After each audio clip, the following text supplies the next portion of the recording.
Amma ba'd. Jamaah rahimakumullah, terutama yang sepuh-sepuh di sini. Sudah berapa lama kita hidup di muka bumi ini? Dan tinggal berapa tahun lagi waktu kita di sini? Kalau berapa umur kita tahu. Tapi berapa yang tersisa? Wallahu a'lam. Orang Arab itu biasanya kalau tanya umur, dia tanya ibnu kam. Kalau sekarang kan berapa umurmu gitu. Dulu ibnu kam, engkau anak berapa gitu. Ibnu arba'in, 40 tahun. Ibnu khamsin, 50 tahun.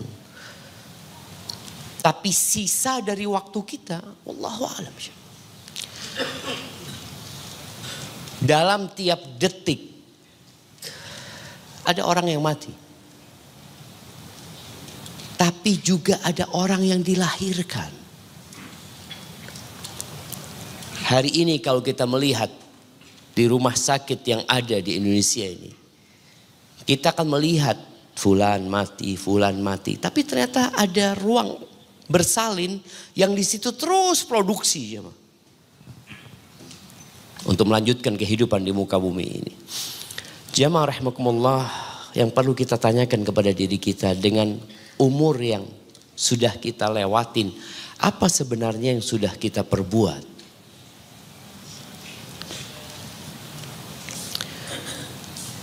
Dulu Ana punya teman dari Italia di Madinah ya. Dia kuliah di Madinah, dia baru masuk Islam 2,5 tahun kalau nggak salah. 2 tahun apa 2,5 tahun lupa. Nama Islamnya Muhammad Yasin kalau salah dia. Dia sudah hafal 20 juz Al-Quran. Baru 2 tahun masuk Islam. Antum berapa umurnya? Di Islam ini berapa tahun? Makanya kadang-kadang kita berpikir, oh mungkin dia pinter Ustaz, dia pandai menghafal, dia ini itu. Oke, kalau dia pandai menghafal mungkin 2 tahun dapat 20 juz. Antum 20 tahun berapa juz dapatnya? Juz amma. Kalau dapat. Karena ada orang yang sampai mati umurnya 60 tahun juz amma pun nggak dapat. Apa bedanya umur antum sama umur dia? Apa masalahnya? Kadang-kala masalahnya waktu kita nggak berkah. Ahibati fillah. Kalau bicara waktu, wallah waktu ini mahal. Kadang-kala ada orang yang ngundang ana. Ustaz, bisa Ustaz? Kajian Ustaz. Baru ini mungkin dua kemarin lah ada WA. Dia mengatakan, ana ada acara pernikahan atau ini sebutkan Ustaz bisa datang. Ana ngomong. Ana belum jawab. Kalau dia bisa memberi ana waktunya, ana jalan. Tapi adakah manusia yang bisa memberikan waktu ke orang lain? Uang bisa antum. Ana butuh uang antum kasih, fadhol Ustaz. Butuh berapa? 1 juta, 1 juta. 2 juta, 2 juta. Tapi ketika ana mengatakan ana minta waktu 24 jam. Kasihkan waktu antum 24 jam buat ana datang kajian. Jangan 24 jam, 5 menit antum gak bisa berbagi waktu antum untuk orang lain. Tapi kalau uang bisa. Dan uang yang hilang mungkin antum balikin lagi lebih banyak. Tapi waktu yang berlalu, berapa antum akan keluarkan uang agar waktu itu kembali? Gak bisa, jangan. Orang yang berumur 40 tahun itu udah dikasih waktu banyak loh sama Allah. Allah menceritakan tentang penghuni neraka di surat Fatir ya. Wa hum yastarikhuna fiha rabbana akhrijna na'mal salihan ghairal ladzi kunna na'mal. Penghuni neraka itu teriak-teriak minta dikeluarkan dari api neraka. Apa yang mereka inginkan? Kami ingin beramal soleh. Tidak seperti yang dulu kami kerjakan. Dia sadar. Tapi sudah ada di neraka.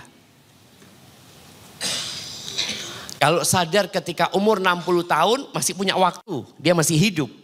Dia masih bisa memperbaiki. Tapi kalau sudah mati dan berada di neraka. Mereka teriak-teriak minta dikeluarkan dan ingin beramal soleh. Apa kata Allah? Awalam nu'ammirkum. Bukankah kalian sudah dikasih waktu? Waktu. Bukankah kalian sudah dikasih umur? Ma yatadzakkaru fihi man tadzakkar wa ja'akumun nadhir. Tapi orang gak mau ingat gitu loh. Dikasih waktu, dia menunda-nunda untuk beramal soleh. Punyalah orang-orang itu keinginan bertobat, berubah ada. Tapi banyak yang mengatakan nanti. Insya Allah lah. Iya Ustaz, jazakallah khair atas nasihatnya. Insya Allah Ustaz, saya akan mulai menghafal Quran insya Allah. Kapan? Nanti lah Ustaz insya Allah. Tahun depan nggak nambah satu surat pun. Artinya 1 tahun 12 bulan 300 berapa hari? 300 berapa? Hitungannya siapa? Hitungannya Hijriyah jemaah. Ramadan ketemu Ramadan. Paling enggak nambah lah 1 surat. 1 ayat.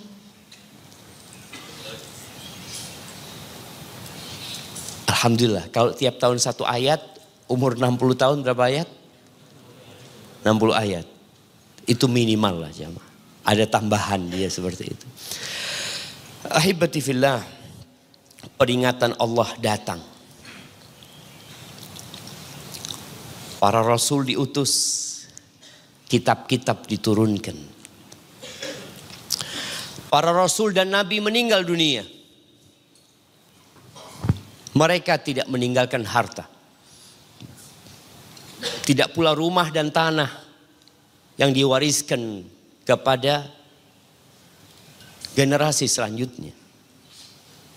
Kata Nabi alaihi salatu wasallam, innal anbiya lam yuwarrithu dinaran wala dirhaman. Para nabi itu tidak mewariskan emas dan perak. Waktu kita banyak dihabiskan untuk mencari emas dan perak. Dan tiap hari orang berangkat kerja cari apa? Cari fulus. Oh enggak Ustaz, ada yang kuliah. Taib kuliah. Buat cari apa? Buat cari fulus juga. S2 buat apa? Ya cari fulus lah. Lanjut S3. Buat apa jemaah? Enggak lah Ustaz. Ada yang buat cari akhirat, semoga. Tapi Nabi alaihissalatu wasallam menjelaskan para nabi tidak mewariskan emas dan perak. Wa innama warrathul ilma. Yang diwariskan para nabi itu ilmu. Faman akhadha bihi akhadha bihadzin wafir. Orang yang ngambil warisannya para nabi ini, oh itu orang yang mengambil keberuntungan yang besar sekali. Tapi warisan para nabi itu sering dikesampingkan. Karena kalau bicara ilmu, kelihatan dari mana orang itu berilmu apa tidak jemaah? Dari mana? Dari jenggotnya. Masya Allah. Kadang kala ya di masjid imamnya nggak ada. Dilihat yang paling panjang jenggotnya. Padahal anak cuma jenggotnya doang yang panjang. Juz amma nggak hafal kata dia. Kan nggak kelihatan. Tapi kalau orang kaya kelihatan nggak? Apa orang berilmu bawa, kalau hafal 30 juz Quran bawa ijazah. Saya 30 juz ya. Enggak ada, gak bawa apa-apa dia. Tapi kalau orang kaya bisa menampakkan kekayaannya. Antum lihat sandalnya aja udah tahu. Oh, fulus. Padahal cuma sandalnya doang. Belum antum ngelihat jamnya dia keluarkan. Allahu Akbar. Itu 200 juta kalau nggak salah itu. Antum bisa menilai. Tapi orang berilmu dari mana antum nilai? Jadi warisan Nabi ini tersembunyi. Baru bisa dibanggakan ketika maju ke depan. Dan ternyata dosa dia banggakan. Orang yang ingin membanggakan ilmunya dosa. Tapi kalau orang kaya pakai baju bagus biasa gak apa-apa. Yang penting dia gak sombong. Maka ahibati fillah. Kita perlu merenungkan hari ini ya. Kenapa waktu kita kok kayaknya gak berkah ya. Kenapa anak kita hafal juz amma baru umur 9 tahun. Saya umur 49 tahun gak hafal-hafal. Ngomong sama Masya Allah bagus nak. Hafal kena. Masya Allah seneng bapak. Bangga bapak. Anak yang ngelihat bangga-bangga tapi gak ngafalin Quran bapak ini. Sebagian kita mengatakan anak sudah terlambat Ustaz. Siapa yang ngomong terlambat? Apakah ada batas umur untuk menghafal Quran? Ada batas umur, oh antum sudah terlambat, udah gak boleh. Gak ada jamaah. Tapi sebagian kita memang gak berkah waktunya. Kita memang di zaman yang waktu itu gak seperti dahulu. Bukan dahulu di masa orang tua kita ya. Dahulu di masa Al-Hafidh Ibnu Hajar.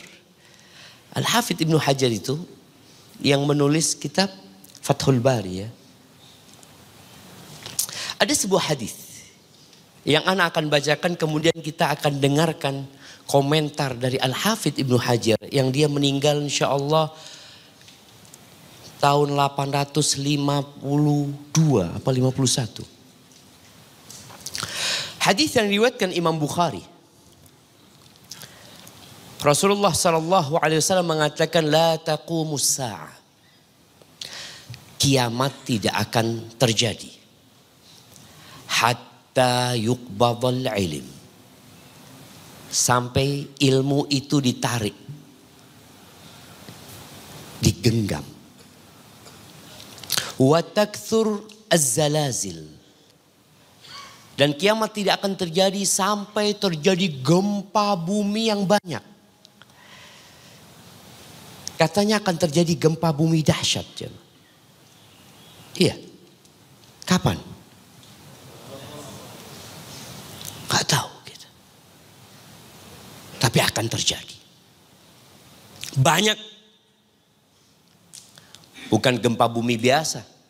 Banyak kata Nabi SAW. Wa yataqarabaz zaman.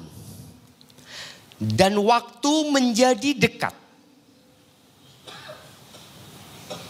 Wa tadharal fitan. Dan fitnah-fitnah kekacauan akan muncul. Wa yakthural haraj. Dan akan banyak pembunuhan. Tuh kita lihat ilmu diangkat,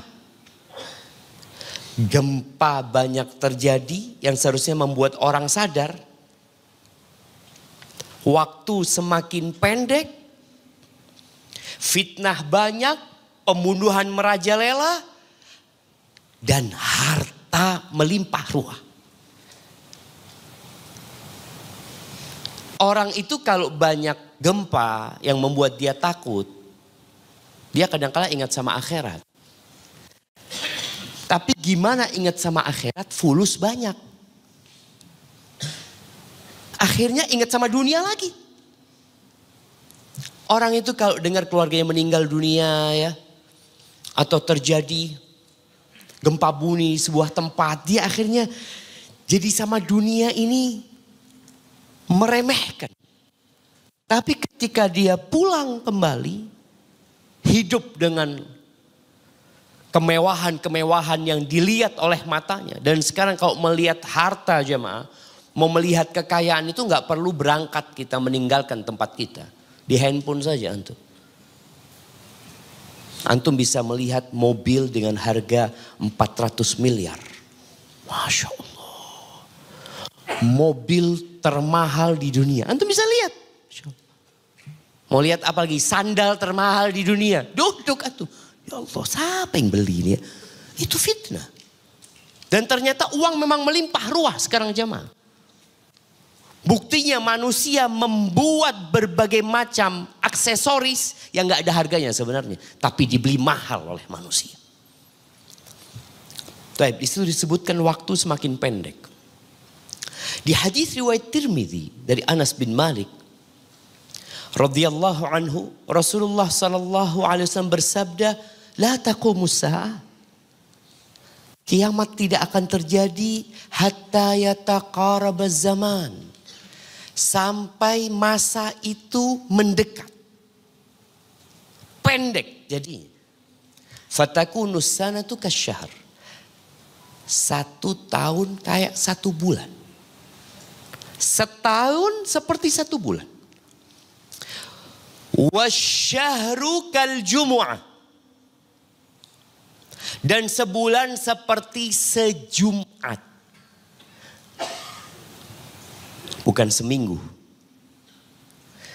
Pada waktu Yahudi berkuasa, atau banyak orang Yahudi, maka ajaran mereka yang akan dipakai oleh masyarakat. Mereka nyebutnya sesabtu. Yahudi itu sesabtu. Ketika Nasoro yang berkuasa, maka berganti dengan seminggu. Ketika umat Islam seperti buih di lautan, seminggu. Artinya mayoritas tidak bernilai sama sekali. Sampai hari ini kita menyebutnya seminggu. Nabi alaihissalatu menyebutnya sejumat. Wal jumu'atu ilal jumu'ati, dari Jumat ke Jumat. Maka Nabi dalam hadis ini alaihissalatu menyebutkan wasyahru kal jumu'ah. Dan sebulan seperti sejumat. Antum kira-kira kalau sekarang ditanya, antum berapa lama di sini? Alhamdulillah sudah sejumat. Sejumat. Aneh jadinya. Sesuatu yang bahasa Rasul sallallahu alaihi wasallam yang kemudian diwariskan kepada para sahabat, diriwayatkan oleh Imam Tirmidzi dan kita membacakannya saat ini, jadi satu hal yang aneh. Ketika seorang mengatakan sejumat, betul hadisnya, wasyahru kal jumu'ah. Sebulan seperti 1 Jumat. Watakunal jumu'atu kal yaum. Sejumat seperti 1 hari. Ya Allah, kok cepet ya? Apalagi kalau yang gajinya habis. Nah, kok sudah habis ini? Tanggal berapa ini?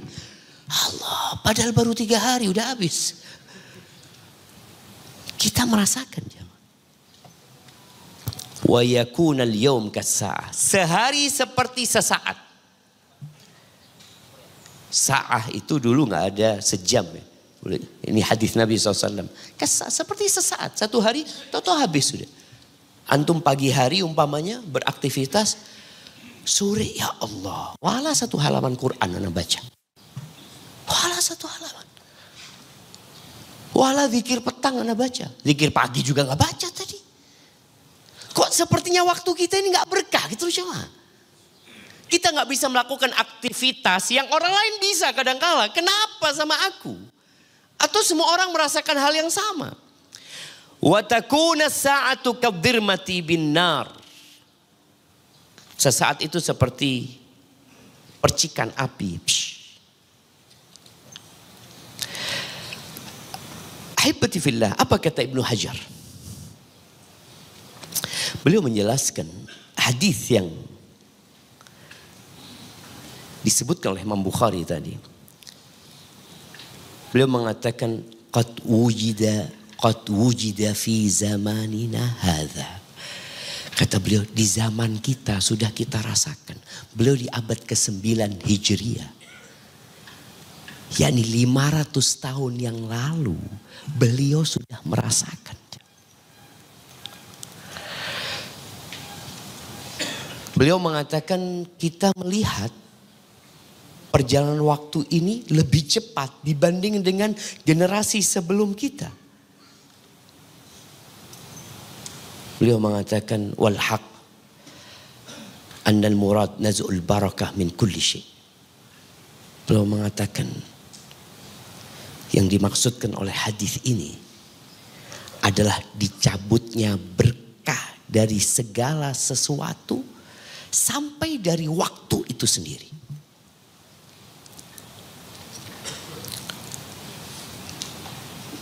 Ya, ini termasuk tanda-tanda kiamat akan terjadi.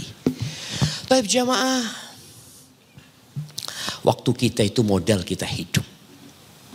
Orang hidup itu tidak dengan harta, tapi dengan waktu. Yang membuat waktu tidak berkah itu adalah kemaksiatan. Jadi ketika orang berbuat maksiat, maka ketahuilah waktu antum akan pergi tanpa antum sadari. Lalu antum di akhir malam atau sebelum tidur mengatakan, ya Allah,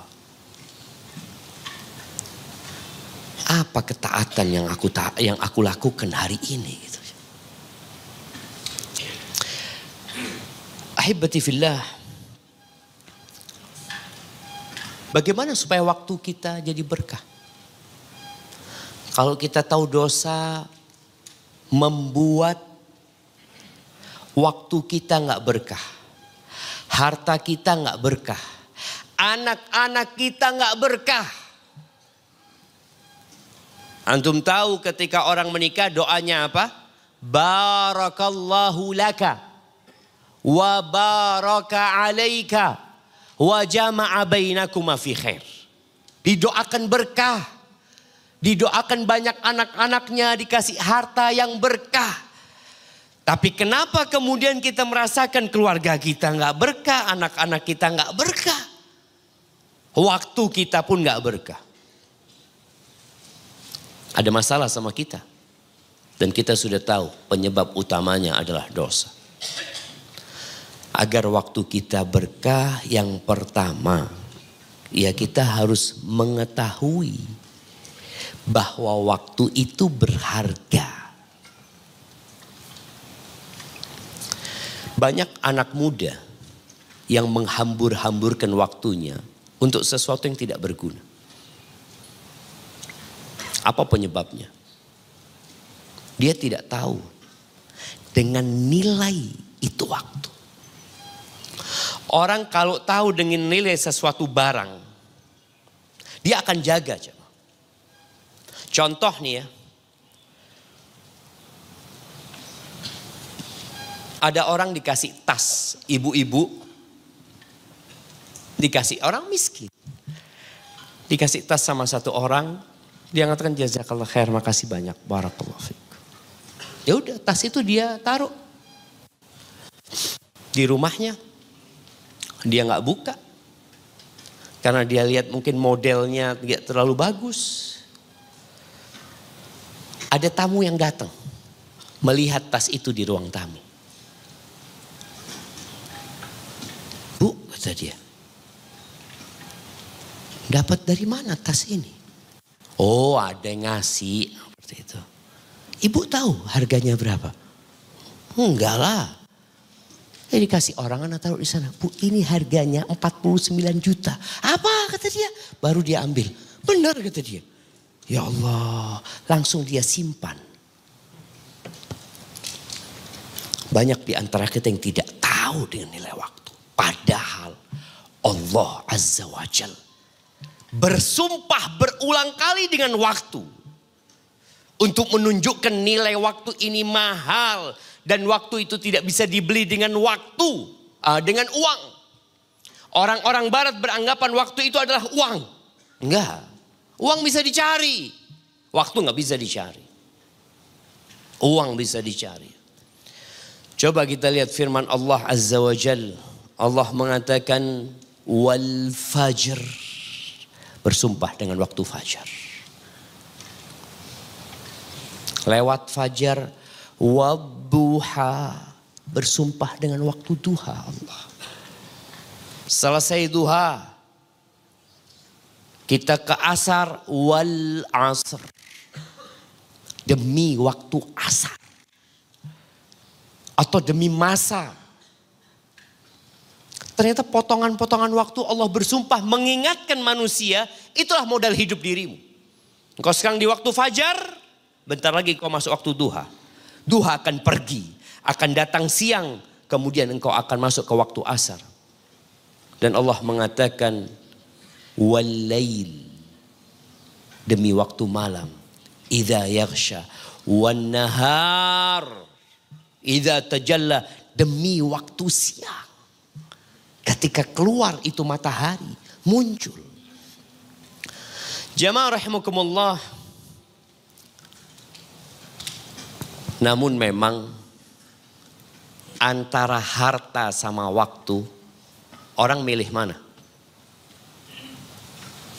Jemaah. Harta. Makanya orang siap lembur. Anu ya. Overtime namanya. Overtime. Berapa gajinya? Sejamnya sekian. Iya gak apa-apa. Dia lihat fulus tuh. Waktunya dihargai sama uang.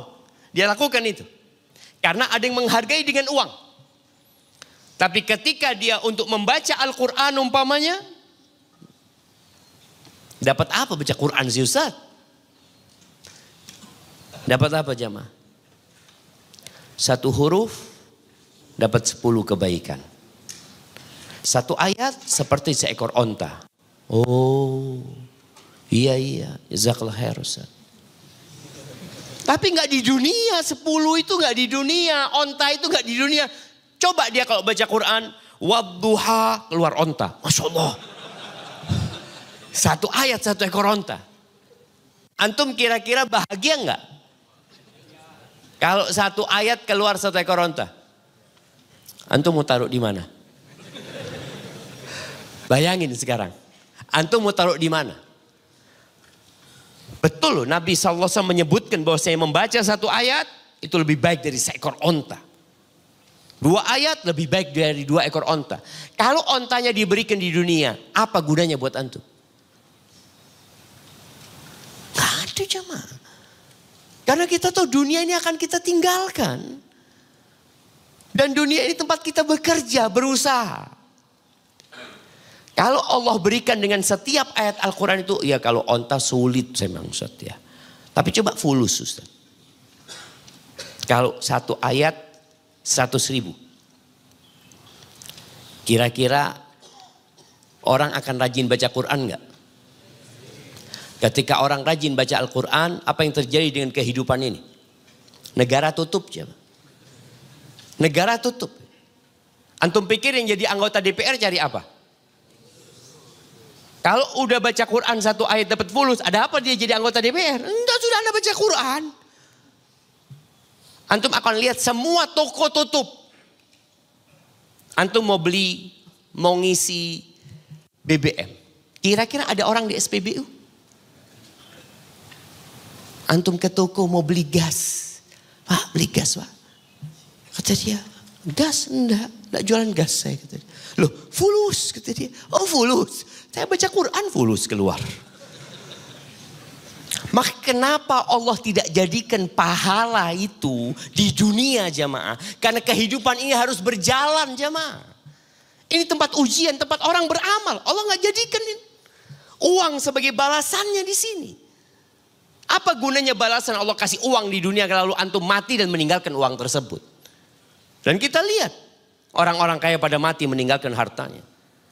Makanya banyak orang menilai semua dengan harta. Kata Nabi SAW, ni'matan Maghbunun fihi ma kathirun minan nas.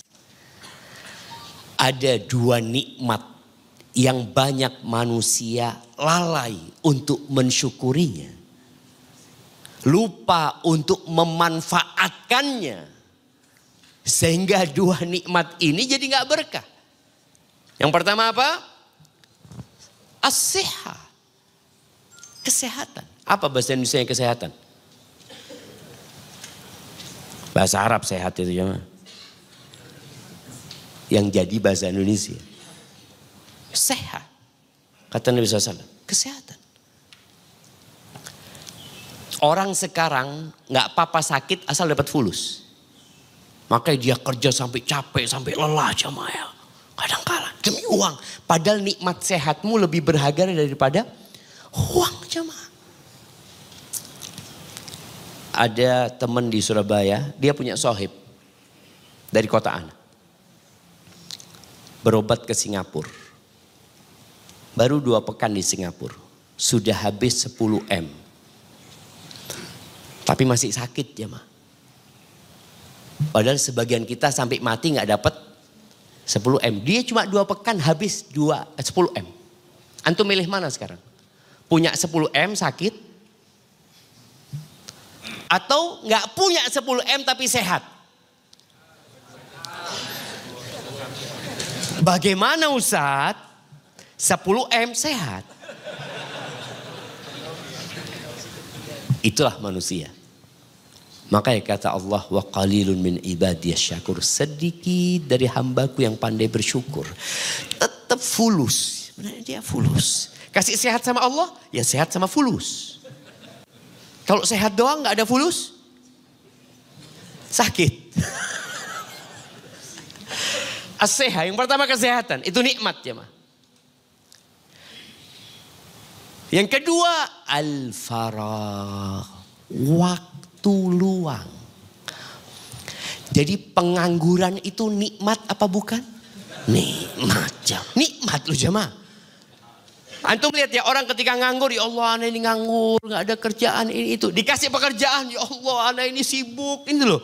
Antum dulu nganggur, ngeluh. Sekarang kasih kerjaan, ngeluh. Maunya apa? Maunya apa? Innal insana khuliqa halu'a. Manusia itu memang diciptakan suka berkeluh kesah. Sehat ini nikmat yang tidak bisa diganti sama harta. Tadi 10 M keluar tetap sakit. Dan berapa banyak orang yang harus cuci darah. Kaya raya cuci darah. Gak ada gunanya hartanya. Dia mau beli ginjalnya orang. Mungkin bisa dia beli. Apakah dia kemudian nanti sembuh? Ya tetap dia nunggu sakit. Dia nunggu sakit. Ada kekhawatiran, ketakutan, kecemasan yang tidak bisa dengan uangnya itu hilang semuanya. Maka tolong syukuri nikmat sehat. Urusan harta yang penting bisa makan. Antum kalau kepalanya masih bisa goyang, sehat berarti. Dan masih punya rizki. Rasul SAW mengatakan man kana mu'afan fi jasadi. Atau man kana aminan fi sirbi. Barang siapa yang merasa aman di tempat tinggalnya. Wallah Indonesia ini aman. Aman sekali.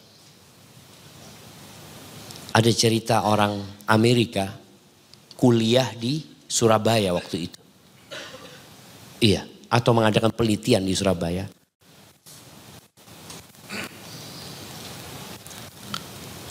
Kayaknya bukan Surabaya ya, Jogja. Kemudian keluar malam yang dia berteman dengan satu orang Indonesia. Malam itu diajak keluar untuk makan malam. Mungkin naik motor apa kata dia. Seperti itu. Orang ini loh aman tadi sini kata dia. Keluar malam perempuan 2 keliling kata dia loh. Indonesia ini aman kata dia. Karena di tempat lain gak aman. Perempuan keluar sendirian malam hari. Alhamdulillah. Walaupun sekarang di Indonesia sudah muncul begal. Ini menunjukkan nikmat aman kita mulai dicabut sama Allah Azza wa Jalla. Barang siapa merasa aman di tempat tinggalnya. Mu'afan fi jasadih, sehat badannya. Indahu qutu yaumihi, dia punya yang dia makan hari itu. Hari itu jemaah. Sehari sebenarnya kita butuh makan berapa kali? Berapa kali kita butuh makan? Butuh ya. Kalau mau mah bisa 7 kali kita makan. Butuh makan itu kita bisa hidup seharian. 2 kali? Kalau sekali mati dia? Oh enggak, sekali cukup. Dia kan gak mati. Artinya kalau dia bisa makan sekali aja hari itu. Aman. Kemudian sehat badannya. Apa kata Nabi SAW? Faka'annama hizat lahud dunya bihadza firiha. Dunia dan isinya ini seakan-akan diantarkan ke tempat dia.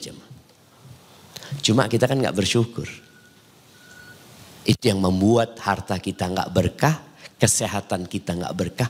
Waktu luang kita gak berkah. Makanya kalau ada orang nganggur, seharusnya dia manfaatkan itu waktu. Kenapa pada hari kiamat antum akan ditanya jemaah tentang waktu? Rasulullah sallallahu alaihi wasallam mengatakan la tazulu qadama 'abdin yaumal qiyamah. Kaki seorang hamba, telapak kaki hamba itu tidak akan bergeser pada hari kiamat hatta yus'ala an arba'i khisal, sampai dia ditanya tentang 4 perkara. Yang pertama, an umrihi fima afna, tentang umurnya dihabiskan buat apa. Hitungan umur itu hitungan detik. Makanya ketika orang dicabut nyawanya, dia minta diundur. Laula akhartani ila ajalin qarib. Ya Allah, kalau engkau undur umurku sedikit sekali. Mau apa dia? Fa'asaddaq, dia mau sodakoh. Karena dia tahu sodakoh ini amalan yang paling cepat dilakukan. Tadi ada kencering lewat. Ada kotak lewat tadi. Udah lewat. Sampai mana? Jangan sampai mana? Oh sampai situ. Nggak dikelilingin lagi. Artinya ketika dia mau sedekah, apakah dia perlu wudhu? Aduh, wudhu dulu, nggak ada. Apakah dia perlu menghadap kiblat? Apakah dia perlu berdiri? Nggak ada. Tiduran sekarang orang tinggal pegang handphone. Sedekah 100.000. Nggak sampai 1 menit bisa antum sedekah. Artinya waktu, hitungan waktu antum akan ditanya tentang umur antum sejak baligh sampai mati. Yang pertama. Yang kedua, wa an syababihi fima ablah.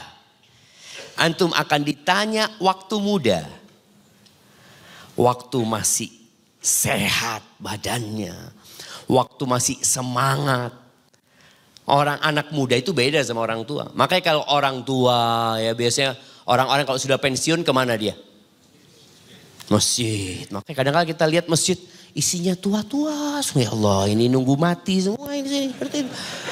Jangan lupa yang sudah tua, antum akan ditanya tentang masa muda. Masa mudanya waktu itu waktu yang spesial. Jadi kalau antum tua sudah bertobat, alhamdulillah. Tapi siapkan jawaban untuk masa muda.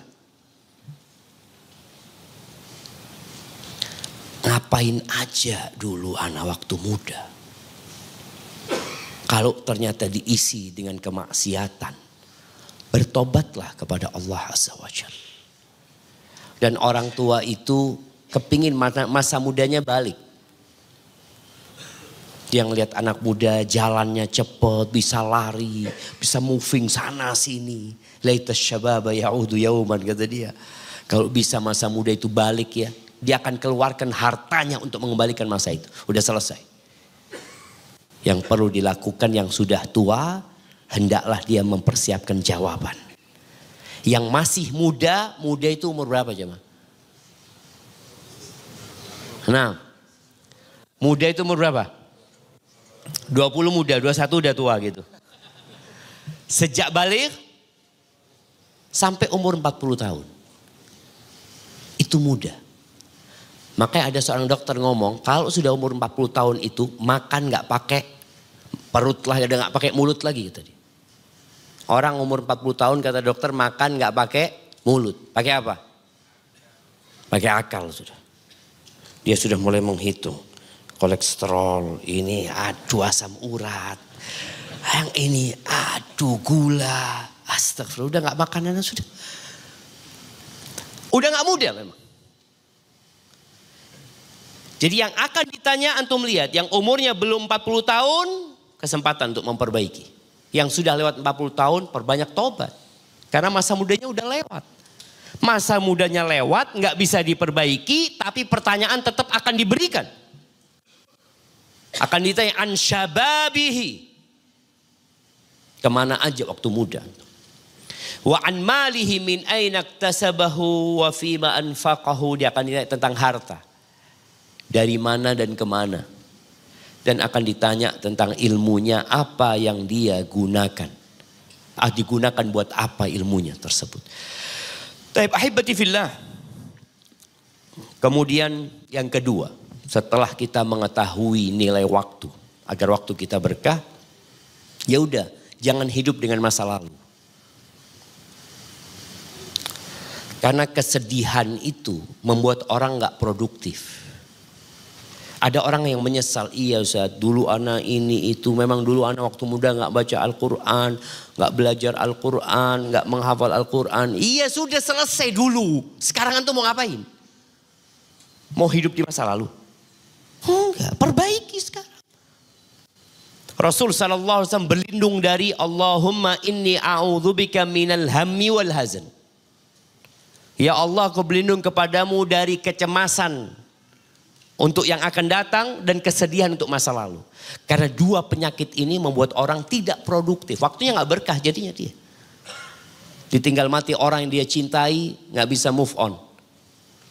Ditinggal mati sama anaknya, dia lihat baju anaknya. Allah, kata dia. Anak kebayang, oke, jangan lama-lama.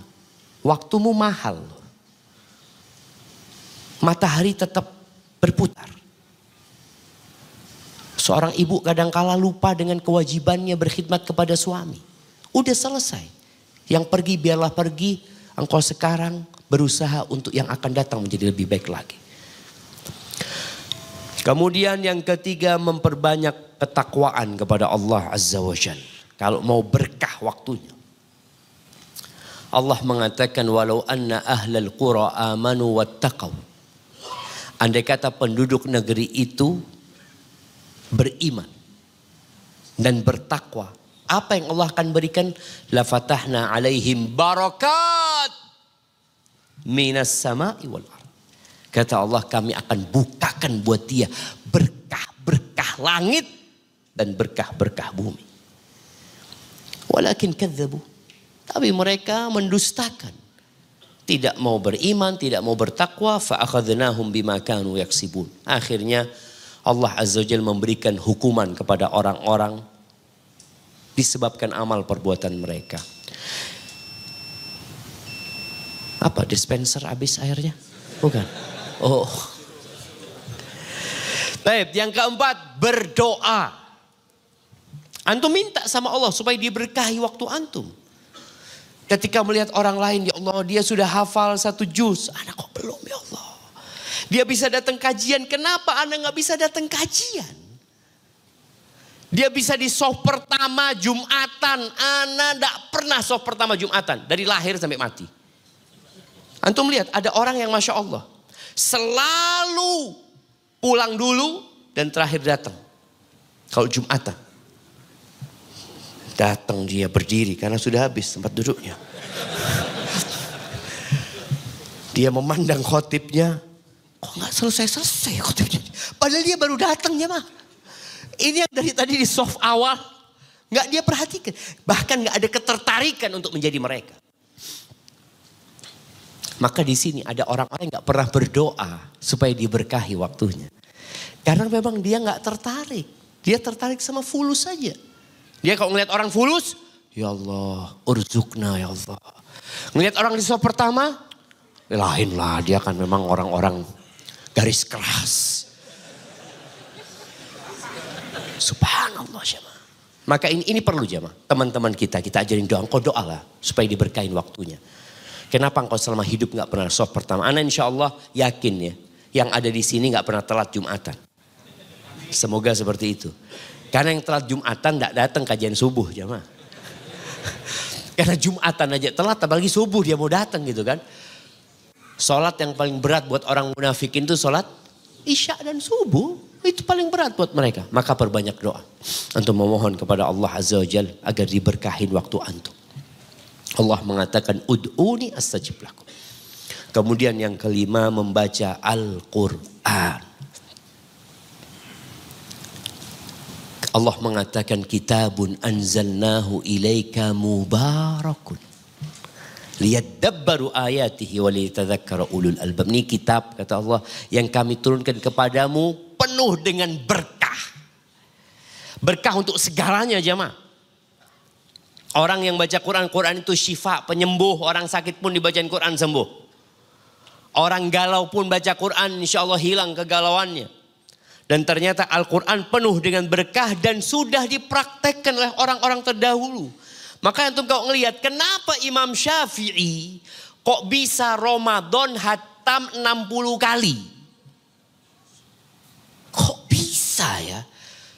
Saya umur 60 tahun belum 60 kali Ustaz. Ini sebulan 60 kali. Karena ketika orang baca Quran, Allah berkahi waktunya. Sebagian salafus saleh mengatakan, kullama zada hizbi minal Quran. Setiap bertambah hizibku ya, bacaanku dengan Al-Quran itu, zadatil barakah fi wakti. Aku lihat waktu tambah berkah. Walaziltu azid. Aku terus nambah bacaan Quranku sehingga sehari dia baca 10 juz. Kita kan kadang-kala berpikir, nggak punya waktu untuk baca Quran. Loh, baca Quran itu untuk nambah waktu. Jadi kalau antum ngomong, anak lagi nggak punya waktu, antum baca nih, punya waktu antum insya Allah. Antum baca. Baru satu halaman, HP-nya bunyi, ininya bunyi, itunya bunyi.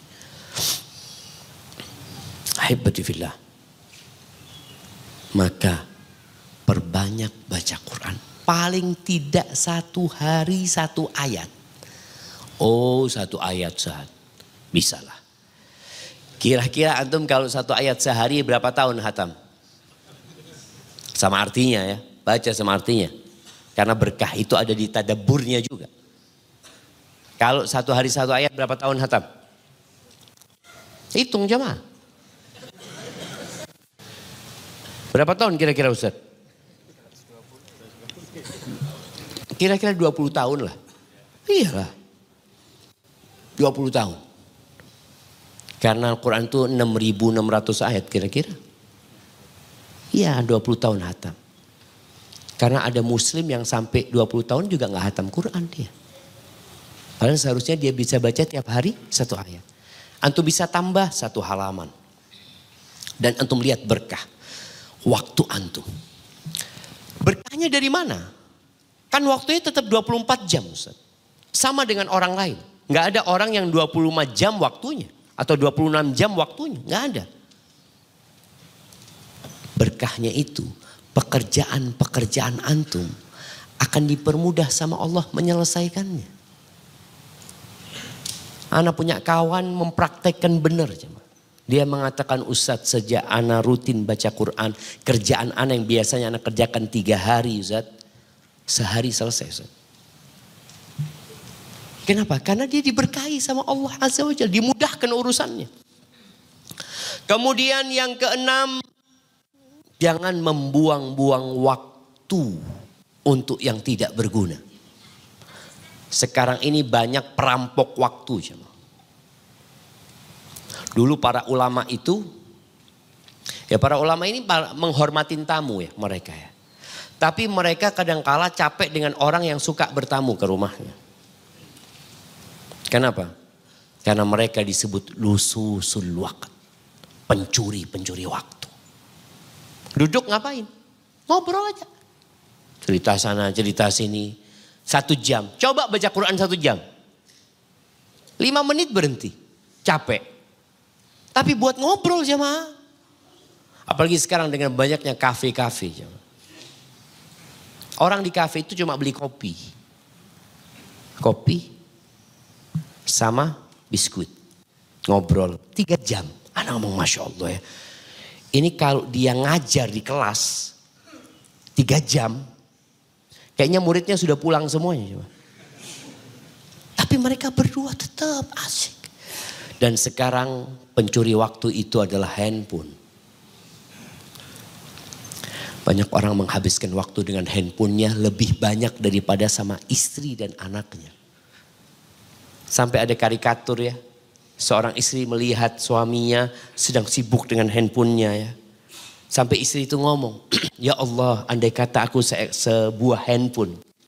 Kata istrinya, andai kata aku sebuah handphone. Apa kata suaminya? Oh Zen, tiap tahun ganti aku handphone itu.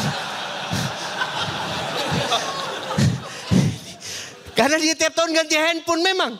Kalau itu kayak handphone anda ganti. Astagfirullah ya. Ada suami-suami yang seperti itu. Jemaah. Maka tolong ingat supaya berkah waktu antum. Habiskan waktu sama keluarga. Diberkahi.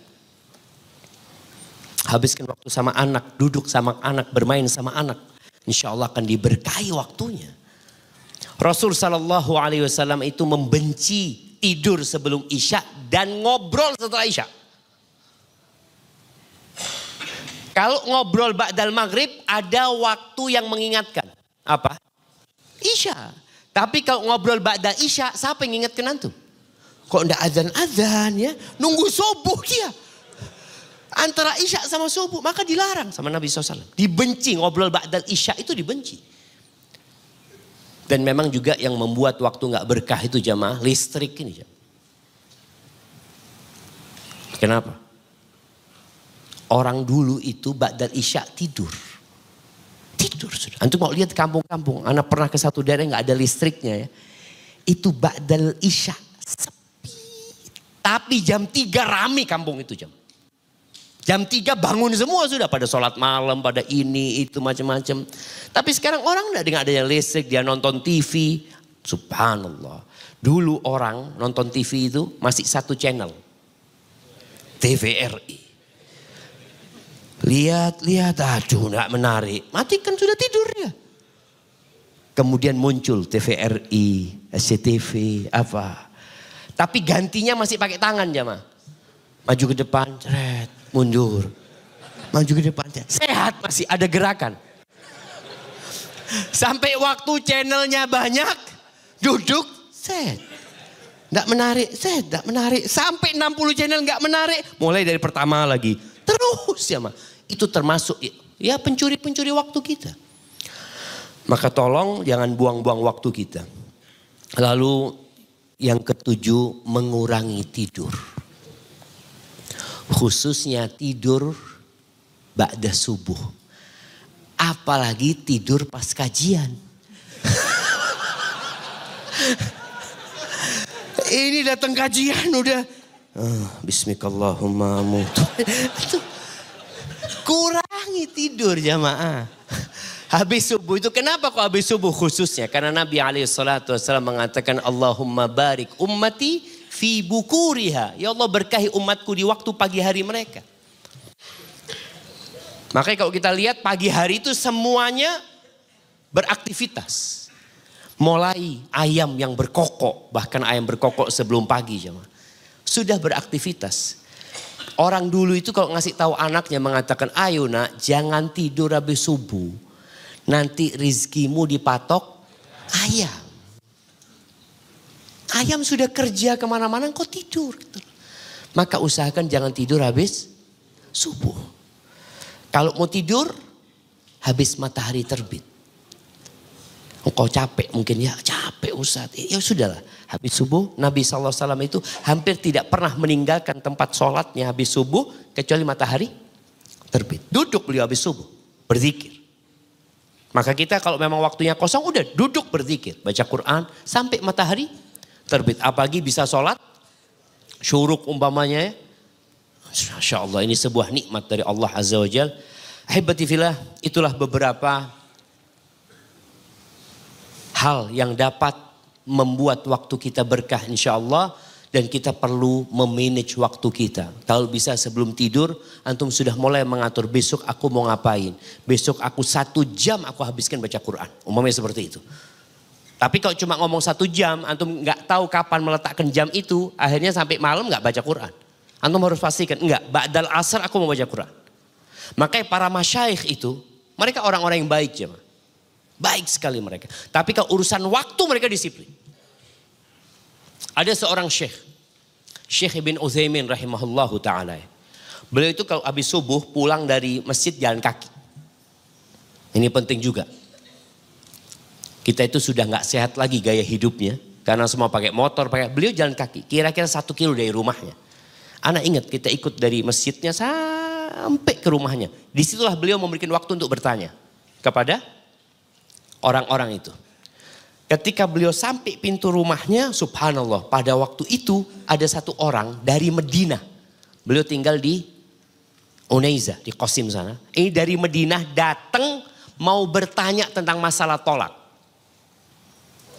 Dia mengatakan, Syekh, ana mau tanya Syekh katanya, ana datang dari Medina. Kata Syekh, ana rajul nizami. Aku orang yang disiplin. Sampai rumah gak ada pertanyaan kata Syekh. Tapi ana datang dari Medina Syekh. Beliau nyebutkan itu. Orang ini tidak menghargai Syekh.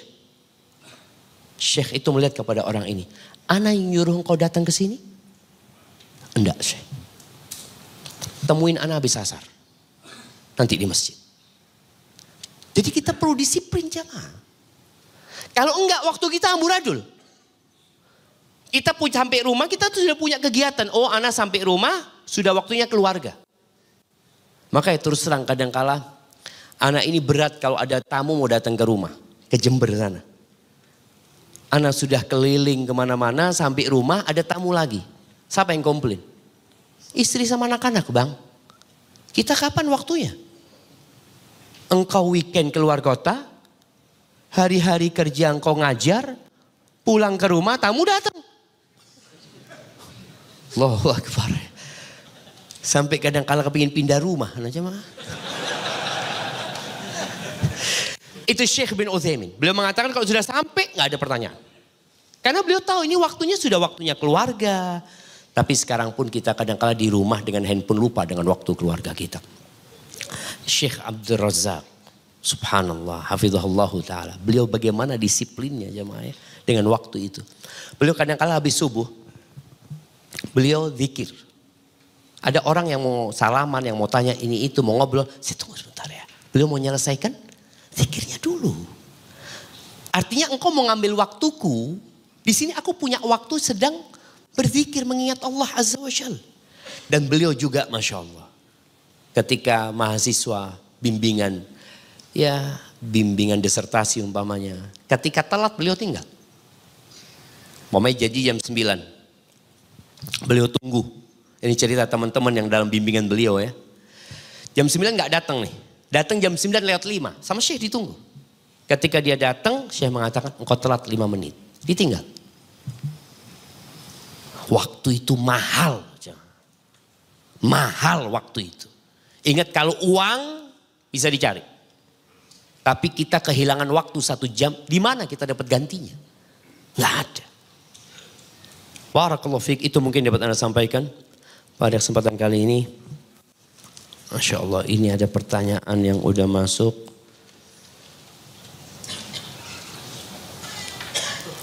Ustadz, saya datang kajiannya telat.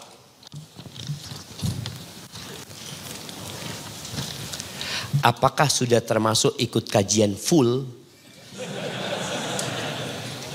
Karena sudah dari semalaman diniatkan Ustadz. Apakah dapat pahala? Kalau bicara pahala,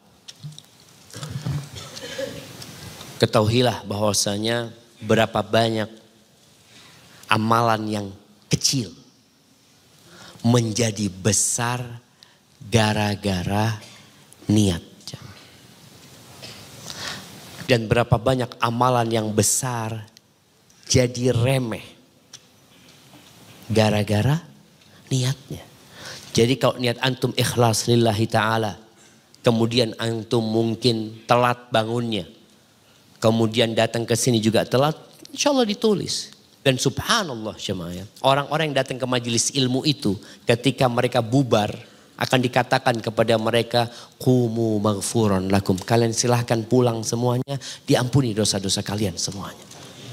Subhanallah jemaah. Maka insya Allah Allah akan tetap berikan pahala kepada antum. Dan doa, Rabbana taqabbal minna, minta ya Allah terimalah dari kami ya Allah. Allah itu syakur jemaah. Allah itu sangat pandai mensyukuri. Apa makna syakur? Amalan dikit Allah kasih banyak pahalanya. Itu Allah Subhanahu wa taala. Maka jangan pernah berburuk sangka sama Allah Subhanahu wa taala. Assalamualaikum Ustaz. Anak ingin bertanya. Kalau lagi khawatir dan galau, baca surat apa ya Ustaz? Syukran.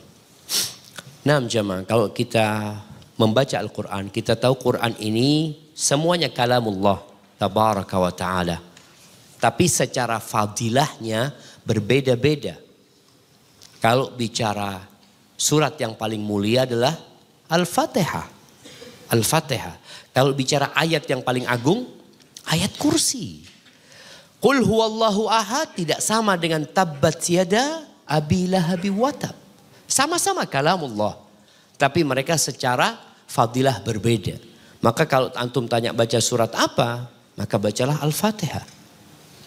Karena itu surat yang paling mulia. Baca sama artinya. Baca lagi sama artinya. Berapa kali baca terserah. Antum baca lagi. Terus baca sama artinya. Baca tafsirnya. Karena di situ ada permohonan. Di situ ada pernyataan. Dan ada permohonan kepada Allah Azza wa Jalla. Kemudian kalau surat-surat yang lainnya, ada surat-surat yang membuat kita jadi ingat dengan hakikat kehidupan ini jamaah. Seperti surat Ar-Rahman ya. Kita jadi ingat dengan nikmat Allah yang Allah berikan. Silahkan dibaca. Apa ciri-ciri orang yang waktunya diberkahi? Khususnya seorang ayah bagi keluarganya. Ya, dalam waktu yang sama, dia lebih produktif daripada yang lain. Buat seorang ayah, dia masih bisa bermain sama anak-anaknya. Jadi permainan seorang suami bersama keluarganya, itu termasuk yang bukan perbuatan sia-sia. Bukan perbuatan sia-sia. Banyak permainan-permainan kita yang perbuatan sia-sia, gak dapat pahala kita. Tapi muda'abatur rajuli li ahlih. Keluarga seorang laki-laki bermain sama keluarganya, sama anak-anaknya, itu bukan sia-sia. Jadi kalau ada seorang ayah yang masih bisa ngobrol sama istrinya, masih bisa mendengarkan curhatan anaknya, masih bisa makan bareng sama anak-anaknya, masih bisa baca Al-Quran nih ayah di rumahnya, baca zikir, masih bisa sholat qobliyah, ba'diyah, sholat sunnah di rumahnya, insya Allah waktunya berkah. Ingat, sholat sunnah lebih utama di mana? Di rumah. Jadi kalau ayah ini berangkat ke masjid setelah qobliyah. Kalau masjidnya qomatnya gak cepet ya mah. Soalnya ada sebagian masjid, Masya Allah. Kalau antum gak berangkat waktu adzan, gak ada qobliyah antum. Bahkan sampai masjid tasyahud akhir sudah. Hanya masjid-masjid yang kayak gitu loh. Tapi ba'diyahnya kan tetap bisa di rumah gitu loh. Itu insya Allah menunjukkan waktu orang itu berkah. Dia bisa melakukan aktivitas yang produktif, yang bermanfaat ya. Bagaimana agar kita tetap bekerja namun tetap berkah? Ketika Allah Azza wa Jal menyuruh kita mencari rizki. Di surat Al-Jumu'ah ya. Selesai surat Jumat apa kata Allah? فَإِذَا قُدِيَتِ الصَّلَاةِ فَانْتَشِرُوا فِي الْأَرْضِ وَابْتَغُوا مِنْ فَضْلِ اللَّهِ Wadhkurullaha katsiran la'allakum tuflihun. Kata Allah, kalau selesai sholat, silahkan kalian bertebaran di muka bumi ini. Ngapain? Kerja. Kerjalah. Cari fulus. Niatnya untuk memberikan nafkah kepada keluarganya. Bukan niat untuk memperkaya diri dan berbangga-bangga. Hati-hati dengan niat itu. Kemudian kata Allah, wabtaghu min fadlillah. Carilah karunia Allah. Jadi yakin yang sedang dicari ini karunia Allah Azza wa Jalla. Karena sebagian orang berpikir rizki itu karena kerja keras dia. Rizki itu karena ilmu dia, karena jabatan dia. Enggak. Rizki itu karena Allah yang kasih. Kalau Allah nggak kasih, walaupun antum berupaya sekuat tenaga, nggak ada. Berapa banyak orang yang di PHK, tapi ternyata masih bisa hidup. Karena rizki dia bukan dari kantor dia, Allah yang kasih. Terus kata Allah, wadhkurullaha katsiran la'allakum tuflihun. Kalian ingatlah Allah yang banyak. Jadi zikir itu bukan hanya selesai sholat. Bahkan di ayat ini ketika mereka bertebaran di muka bumi. Maka zikirlah ketika di tempat kerja. Zikirlah ketika naik motor, naik kendaraan selalu menyebut nama Allah. Baca doa naik kendaraan. Nanti masuk toilet pun baca doa masuk toilet. Keluar toilet baca doa. Keluar masuk rumah baca doa. Sebelum tidur baca doa. Pakai baju baca doa. Pokoknya apapun yang antum kerjakan senantiasa mengingat Allah Azza wa Jalla. Karena zikrullah ini juga gak perlu keluar energi yang besar. Subhanallah walhamdulillah wa la ilaha illallah Allahu akbar. Baca la haula wa la quwata illa billah. Antum merasakan ketika antum dawamkan ini zikir sebagaimana perintah Allah Azza wa Jal, antum akan rasakan berkah di hidup antum, di waktu antum, di harta antum, di keluarga antum. Dan terakhir antum akan bahagia. Bahagia. Pulang ke rumah gak bawa fulus. Ditanya sama istrinya, bang, mana fulusnya? Ya Allah, belum dikasih sama Allah. Insya Allah istrinya akan nerima. Tapi kalau antum di luar jarang zikir, sampai rumah antum ngomong, ditanya sama istri, bang, mana fulusnya? Ya, aku kan cuma berusaha. Besok gugat cerai istrinya boleh jadi. Jadi perbanyak zikir, perbanyak zikir dan ajak keluarga untuk berzikir. Semoga Allah selalu memberkati waktu Ustadz. Amin. Mohon izin bertanya. Sekarang ini sepak bola Indonesia lagi naik daun. Naik ke daun yang mana nih jemaah? Ada seorang yang selalu memantau sepak bola muslim. Dan selalu menonton apapun dari berita bola. Sampai satu persatu pemain dikipuin. Apakah ini termasuk buang waktu sia-sia? Syukran jazakallah khairan. Orang yang suka nonton bola itu fulusnya nambah gak jemaah? Kita bicara dari fulus dulu. Ana alhamdulillah kalau nonton bola itu rekening Ana tambah banyak fulusnya insya Allah. Enggak. Nonton bola juga keluar fulus. Apalagi yang sampai terbang sana, terbang sini ya. Mereka nonton bola. Kalau bicara termasuk membuang-buang waktu. Kayaknya gak perlu ditanya. Karena memang waktunya dia buang. Kecuali alhamdulillah Ustaz, sejak Ana nonton bola. Sholat malam Ana itu jadi 11 rakaat. Alhamdulillah. Masya Allah. Berarti kan ada motivasi dia. Jadi nonton bola. Atau dia sama Ana sejak nonton bola. Alhamdulillah kolesterol Ana turun. Ustaz.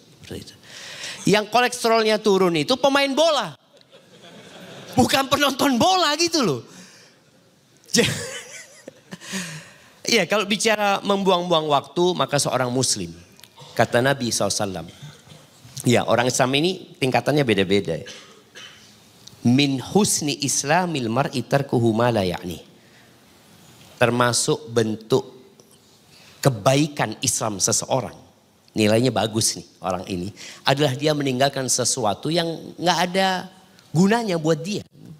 Gak ada gunanya buat dia.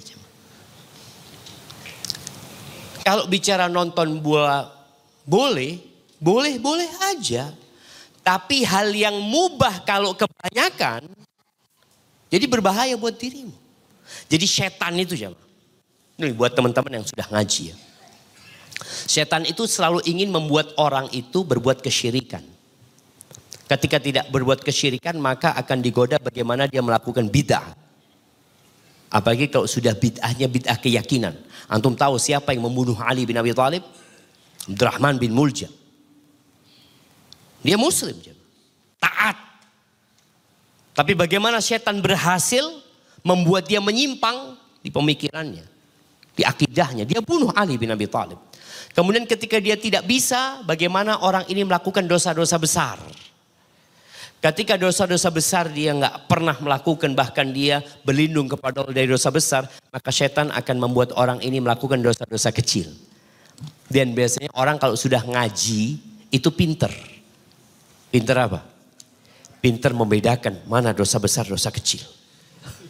Dia ngeliat, oh dosa kecil, istighfar cukup. Iya, dosa besar lah, na'udzubillah. Setannya berhasil. Padahal bagaimanapun itu tetap dosa. Dan dosa kecil kalau terus dilakukan ya akan jadi banyak. Ketika orang ini Masya Allah. Tetap dosa dia tinggalkan. Sampai kecil-kecil pun dia berusaha untuk menghindarinya. Maka yang kelima akan menggoda orang ini bagaimana meninggalkan yang afdol. Bukan dosa. Enggak dosa. Tapi ada dua amalan yang satu afdol dia tinggalkan. Nanti terus yang terakhir kalau nggak bisa bagaimana orang ini memperbanyak hal-hal yang mubah. Mubah aja. Nggak dosa, nggak dilarang sama agama. Tapi dia sudah menghambur-hamburkan waktunya. Sehingga orang ini tidak bertambah derajatnya di sisi Allah Azza wa Jal. Karena dia hanya melakukan yang wajib-wajib saja, yang sunnah dia sudah nggak kerjakan. Bahkan dia memperbanyak hal-hal yang mubah.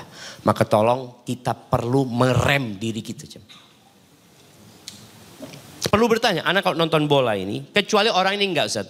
Waktu anak nonton bola, anak samakan dengan waktu anak baca Quran. Masya Allah. Atau enggak Ustaz, waktu nonton bola, anak itu zikir terus Ustaz. Subhanallah, subhanallah, subhanallah. Sambil lihat, subhanallah, subhanallah, subhanallah. Akhirnya cuma lisannya doang yang berzikir. Maka tolong perlu direm. Kalau antum kepingin kepo, kepoin tuh para nabi. Gimana sih Nabi Adam? Aku kok gak pernah dengar ceritanya Nabi Adam ya. Itu kalau mau kepo. Kepoin Nabi Musa, gimana perjuangan Nabi Musa. Kita kadang lagi kepoin orang, jadi followernya orang. Yang antum gak ada manfaat sama sekali. Siapa yang jadi followernya Ronaldo di sini? Angkat tangan. Nah, emang gak ada. Messi. Jadi ada orang yang lihat Ronaldo pergi ke sini, apa manfaatnya gitu loh. Apakah boleh seorang perempuan pergi jauh untuk menuntut ilmu tanpa mahram, tetapi bersama teman-teman sesama perempuan? Kalau pergi jauh, maka perlu dilihat apabila itu termasuk dalam safar, maka kita tahu bukan hanya menuntut ilmu. Pergi apapun yang namanya safar bagi perempuan harus ada mahramnya.